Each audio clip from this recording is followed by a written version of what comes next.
Hi, everybody. Welcome to the Locker Room, our weekly podcast where we attempt to shine a light on all of our student athletes here in the Bayou region. I'm Stan Gravo. Along with me is Dustin Robichaud, our graphic designer here at the hospital, who is the guy who puts all of this together upstairs in his office. How are you this morning? I'm good, Stan. A little under the weather this morning. Well, that's not good timing for Mardi Gras. No, not at all. Obviously, we are in big Mardi Gras guy. Not so much. Well, we certainly hope you all out there have a terrific Mardi Gras season as we lead up. If you're watching us here on Monday, because you guys know we drop on Mondays, we hope you enjoy the parades that were canceled. I shouldn't say canceled, postponed yesterday, and they're going to happen tonight in the home area. That is Hyacinthians and one other parade.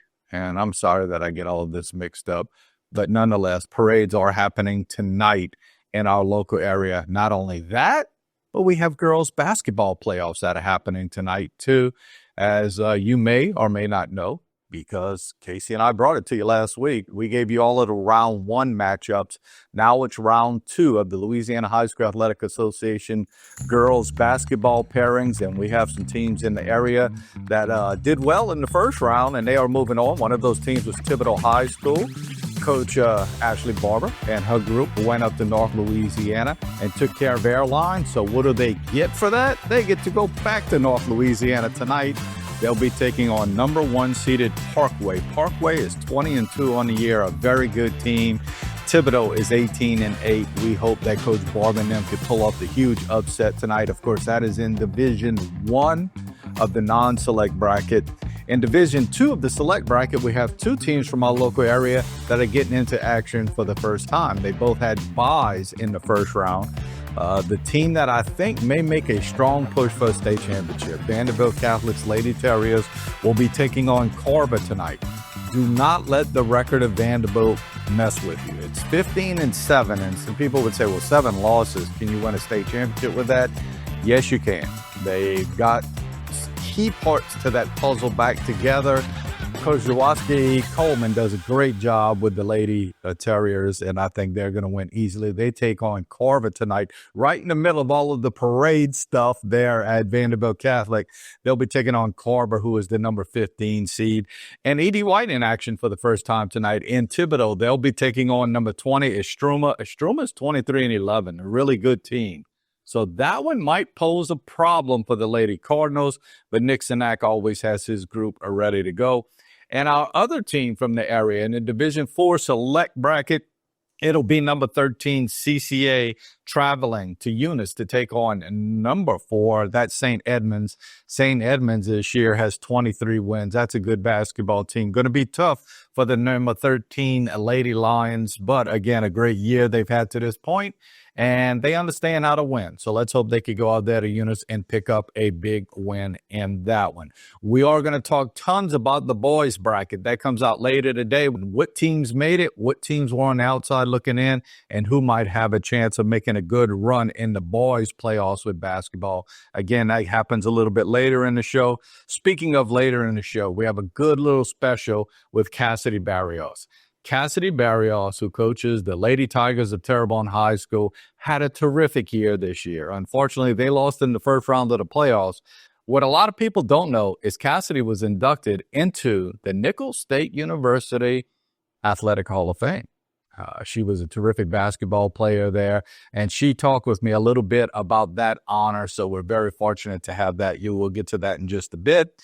Also, bowling. We haven't talked about bowling yet, but I got to give a shout out. There are 2 young men who just recently, in the last week and a half, bowled 300s for their respective high schools. I see you shaking your head back there. Yeah, it's pretty impressive. That's good stuff, yeah. Think about this. In every sport out there, you want to be as good as a professional, right? Like, I could go play professional football. No, you can't. I could go play professional basketball. No, you can't. But when it comes to bowling, the best you could do is a 300, right? Absolutely. And we have 2 young men who did it. First, Aiden Geist of H.L. Bourgeois bowled the 300 recently at Creole Lanes. That was in a 3-way between H.L. Bourgeois, Terrebonne, and Patterson. Of course, H.L. Bourgeois won it behind what Aiden did there. Aiden bowled the 300. We have a picture of him. You see him here. What a terrific honor for him. And then it kind of happened to HL Bourgeois. Evan Somini from Central Lafourche High School bowls a 300 against HL Bourgeois High School. Folks, I don't think you realize how hard that is to bowl a 300. So congratulations to those two young men, as bowling is hot and heavy right now. And we always have really good bowling teams in our Bayou region, competing for state championships and individual honors too. I'm sure bowling the 300, these two kids are going to be right in the mix before it's all said and done. So congratulations to those two guys. I also want to mention, we do a special honor each month here at Terrebonne General, where we award two students a Student of the Month award. One is for an outstanding student, one is for a distinguished athlete. The outstanding student is basically that person who is a scholar in the classroom, right? Does everything he's supposed to do, works really hard, makes good grades, helps the school and the community. And that award this week goes to Peyton Winninger of Terrebonne High School. Congratulations to Peyton. Dustin and I and a group are going to be going there a little bit later to talk to Peyton. And we're going to celebrate him throughout the month of March. We're also going to celebrate a classmate. And for the first time in 9 years of having Student of the Month, we have two from the same school, Terrebonne High School, and the other one is Aiden Eshte. He is a bowler at Terrebonne High School. So this show is like we got some bowlers involved in all of this. Aiden Eshte is the captain of the bowling team over at Terrebonne High School, but he does terrific in the classroom. He is a beta state officer. I was about to say national, but he's actually a state officer and does some really good things around the school. So congratulations to both Peyton and Aiden. We're going to be there to talk to those guys a little bit later in the week. Want to mention this also. Game Day is a radio program that we here at Terrebonne General Community Sports Institute sponsor every Friday morning on 97.7 Rock of Louisiana. We are there to talk about the kids in our area, the teams in our area. So tune in from 7 o'clock in the morning till 9 o'clock in the morning, 97.7 FM. We have Game Day, where it's just an opportunity to make sure that we're representing all of our schools in the Bayou region and talking about those kids who are doing well, those student athletes primarily who are doing well. So tune in for that. I mentioned Cassidy Barrios and what a terrific coach she is at Terrebonne High School. Also a terrific basketball player, inducted into the Nicholls State University Hall of Fame. Let's listen to what Cassidy had to say about that honor. It is my pleasure to be joined by Nicholls State Hall of Famer Cassidy Barrios, the most prolific player to ever compete at Nicholls State University. This weekend, you were honored there. God, what was that like? Oh my gosh, I think I blacked out. It's so surreal. I'm very humbled and grateful to have that opportunity. So young, coming out of college. So I wasn't expecting it. So it was very humble, grateful, had my whole family there. So it was just an awesome experience. I had the opportunity to go last year, and when I went, and y'all sort of do the thing before the football game where y'all go and you have to make the speech and all. I kind of imagined you making that speech and everything that went along with it. How did you find out? Like, did you get a call from somebody from Nicholls? Yes, Andrew Kearney. I was actually at Sam's getting all the concession stuff for our game the next day, and he had called me when I was checking out to tell him that I was inducted into it. But it was a quick phone call because I was at Sam's and then he was going somewhere else. So he had just texted me later that day, just congratulating me and telling me that more details were at home. So You had any inkling at all? no, I really didn't. I honestly didn't even realize it's been 5 years already. So when he called, I was like, oh my gosh, that's crazy that it's already been 5 years. So I really wasn't expecting it. And listen, for people who don't know, the sort of the threshold is you have to be 5 years out, to do it. So you're going in at 5 years. What a compliment that is along the way. I have to go back when you're finishing at Vanderbilt Catholic. Were you thinking of anywhere else besides Nicholls? My two options were Nicholls and Loyola out of New Orleans. Those were my final two. I ultimately picked Nicholls. It was right up the road for me.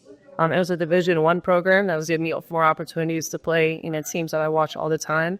And then Coach Doobie and Coach Justin Pring, Coach Christoph, they all really welcomed me and made it easy for me. And that way, it was just a big family over there, which is what I was really looking for. And it was really my second home. So suffice to say, your time at Nicholls was pretty good. Oh, yes. I do not regret the decision.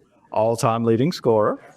Was it hard for you? the transition to collegiate basketball for you personally? Or because I know you're probably going to be humble and say, yeah, well, yeah. But sometimes it's not that hard. Sometimes it just felt comfortable. I would say it was easy and hard at the same time. You know, once you get to college, you're doing a lot more of the weightlifting and the conditioning, and then we got 3-hour practices, which is different than, you know, high school. But I've always played high school travel ball my whole life, so it wasn't anything different going to the basketball aspect. It was just adding everything else around that. That was more of a difficult for me, but I felt pretty nicely into it, and, you know, it all worked out. And do the girls on the high school level even comprehend all that would go into a collegiate athlete? I try to tell them. I try to, you know, implement what we did at the college level with them. It is a learning curve for them, but I think they're adjusting well, and I think they understand. And last question, how was that day Saturday? Oh my gosh, it was amazing, you know, to be surrounded by some of my friends came out, including my family, and to be surrounded by them all day and have them celebrate me was very special to me. Very good. Congratulations. Again, congratulations to Cassidy. What an honor. And again, she led Terrebonne to the playoffs this year. After only winning 2 games last year, that team won over 20 games this year. So she did a terrific job as coach over there at Terrebonne High School. Speaking of basketball, boys basketball playoffs, it's happening. Let's take a look at who's in and who will be on the outside looking in. It's boys playoff action time. We talked about the girls a little bit. The girls have 1 round under their belt. Their brackets were named the last Monday. So today being Monday, it's the boys who are going to be announced a little bit later. But truthfully, if you follow Bayou Sports, Bayou Time Sports, if you follow GoPreps.com, you can find out all of these matchups ahead of time. There is one particular bracket in our local area that might be a little suspect because we have a local team that's sitting right on the bubble.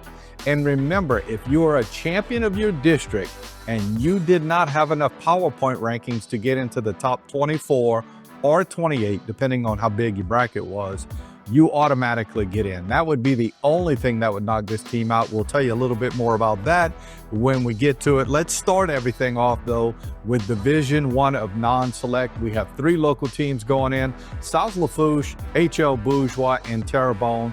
They are going to be seeded respectively in that order. South Lafourche is going to go in as the number 11 seed, which is great because that means they're going to be playing at home in Galliano, probably on Wednesday or Thursday night, especially with Mardi Gras happening on Friday and Saturday.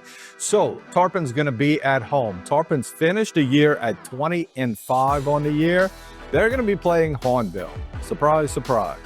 Hornville, who plays all other sports in Class 5A, right? And South Lafourche, who plays all sports in 4A, has to go up to the Division 1 bracket to play a 5A team. It's pretty ridiculous, but that's the way it works with the LHSAA. That being said, South Lafourche has had a terrific year. A lot of common opponents between Hornville and South Lafourche. Hornville has played both Thibodaux and Terrebonne High School. So has South Lafourche. South Lafourche actually has the upper hand on head-to-head competition related to other teams they've played. So I look for the Tarpons to have a good game in that one. H.L. Bourgeois, the number 17 seed, is going to have to travel in all probability to take on the number 16 seed, West Monroe Rebels. That is a long trip, but I do think the Braves are going to have the upper hand in that one simply because West Monroe is right around 500 on the year, and H.L. Bourgeois has played its best basketball here in the last couple of weeks. So we look for the Braves to go up there and do well. Now, they had trouble going up there last year to take on a Ruston team, but hopefully in this first round they play well against West Monroe. Terrebonne High School finished the year at 17-12. They're going to be traveling to take on a really good Southside team in Youngsville. So that game going to be in Youngsville.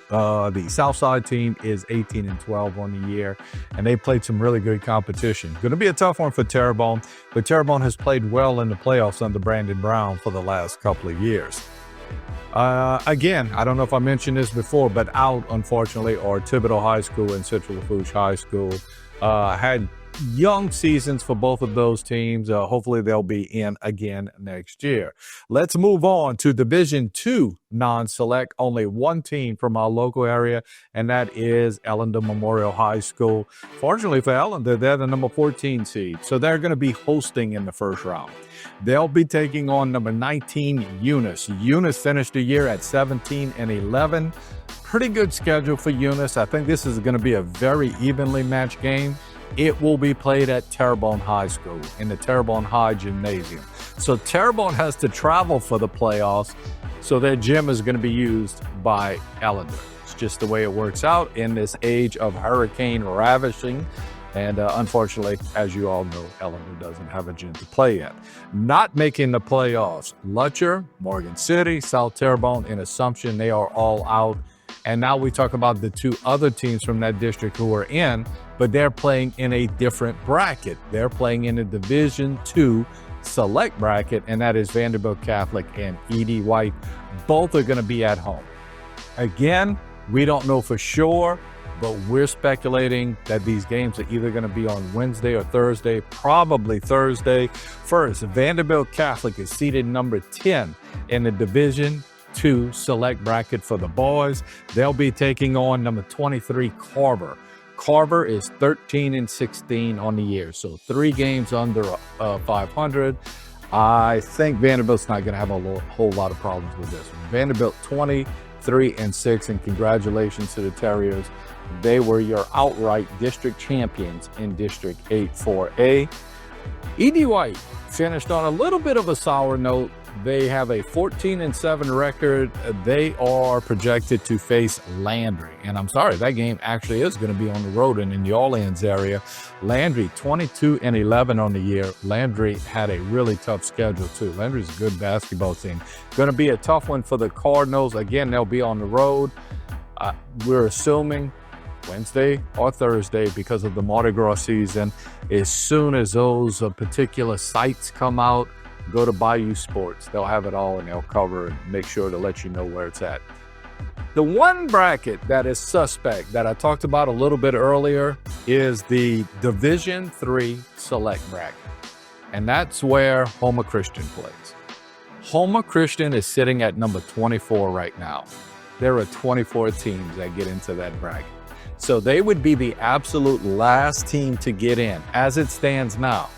But if there's any team in the state of Louisiana that won their district that does not have enough power points to be in the top 24, Homer Christian gets bumped out. I think they're going to be in. When I went look at it, it looks like all your district champions are sitting inside of that top 24. And I do think Homer Christian will be in. They have a 10-13 record, so they're under 500, but they would be going to play a number 9 seeded St. Louis Catholic, who is also under 500. They're 12-13. So there's a probability, or a possibility, I should say, that Homer Christian can win that one. They have to travel all the way out to Lake Charles to play it against a St. Louis Catholic team. Again, we don't know that as confirmation yet, but we're assuming with the Go Preps and with the LHSAA power rankings that Homer Christian will be in. And finally, our last team to take a look at from the local area is CCA. They are definitely in. CCA is playing their best basketball of the year. They've gotten kids back throughout the year that had injury problems. They won their district outright. That district is District 7-1A. They defeated Central Catholic of Morgan City this past Friday night to win it outright. They are seated at number 15.